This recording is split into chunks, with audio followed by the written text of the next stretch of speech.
Kentucky, this is Mary Jo Perino. Tonight, we finally have a winner in the U.S. Senate primary race. We'll break down the delayed election results. And ESPN remembers the late Eddie Sutton. All that and more is next on Hey Kentucky.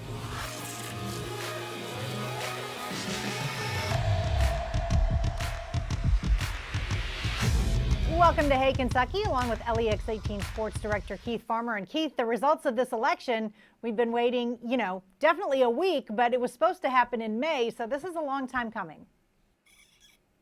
Yeah, it does seem like it's been forever, and I jokingly mentioned the hanging chads yesterday, but yeah, you're right. This one, we've been waiting to find out a winner for some time and finally have it. Yep, and it was a nail biter. It may have taken an extra week, but we do have a winner in the Senate race for the Democratic primary. After a lengthy process to count up absentee ballots, Amy McGrath was able to fend off a late charge from State Representative Charles Booker, who was able to edge out McGrath in Louisville and Lexington, but those wins were not enough to propel Booker to the nomination.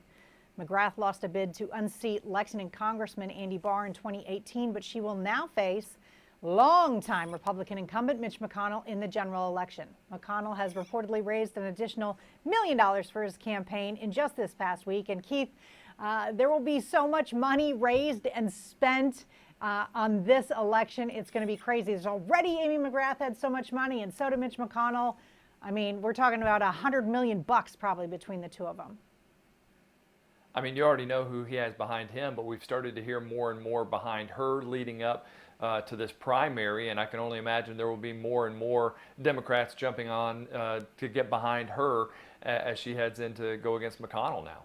That's right. All right, the clerks of Kentucky's two biggest counties weighed in after releasing today's election returns. Fayette County's clerk says this was a good primary given the complications presented by the pandemic. Despite long lines at Kroger Field on Election Day, most voters in Lexington used an absentee ballot, and the return rate was very high. The Jefferson County clerk says she's confident anyone who wanted to vote cast a ballot. 92,000 ballots were requested, about 83,000 came back. That's just shy of a 90% return rate. Incredible.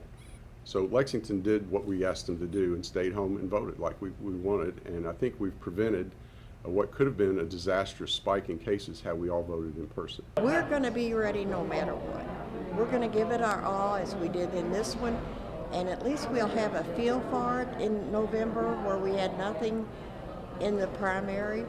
I can just promise our voters that come November, we will be prepared. Keith, definitely a trial run with so much at-home voting. Yeah, I mean, this pandemic has forced us to learn to do a lot of things a different way, and maybe this in the long run could be one of those things that's a good thing to help us learn how to do the voting a little better. The only problem I guess we really had was the one time where they closed the doors in Louisville. Other than that, it seemed to go off without a hitch. Let's hope. Let's hope for the same in November. And speaking of that November general election, I'm joined now by LEX 18 political analyst Bob Babbage. And Bob, I want to get your thoughts on this. Clearly, the Democratic voters of Kentucky, they voted in Amy McGrath, but there was a pretty big number of them that voted for Charles Booker. How does that favor Mitch McConnell in the fall if they were split already now? Well, the old slogan is, or the old saying is that the more you fight, the more people get involved. Wendell Ford used to say it's like cats fighting in the night, you get more cats. So if the Democrats got more cats, then that's a good thing. But the divide was pretty significant. Out of 1 million votes, that margin was less than 2 points, Mary Jo. A very close race indeed. A lot of attention focused there, a near record turnout, and a lot to come. We'll hear a lot from both of them about the future and about the McConnell battle that they have to face going for his 6th term. It's going to be a pretty good battle, and there's going to be a lot of money spent, but there was already a ton of money and support behind Amy McGrath, and yet she just ekes out this victory. Is she a viable candidate to beat Mitch McConnell? Well, she spent $21 million today and going into today. That's a tremendous amount of money. And for the 600,000 or so Democrats who voted, I figure she could have taken them all to dinner and just had one big mass party if we were allowed to do that, in masks, of course. But the amount of outside expenditure that came in 6 years ago, you very well remember. when Grimes and McConnell were facing off, and that race was tight till the end, and McConnell pulled away to win by 15.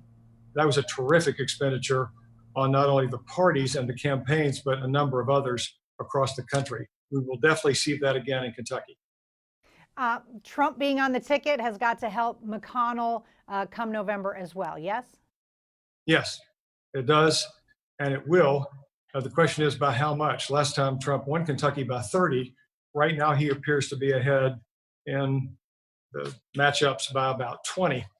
So that's changed a bit. If he can hold on to that lead, it would pull some other Republicans as well. But Democrats are fired up. It's a question of how much they come together. If they do that like a year ago after the governor's race, that was pretty historic the way everybody presented a united front. That was still a squeaker for the Democrats. So a lot of eyes on Kentucky today and going forward. All right, Bob Babbage, thank you so much for your insight. Thank you, Mary Jo. All right, we appreciate it.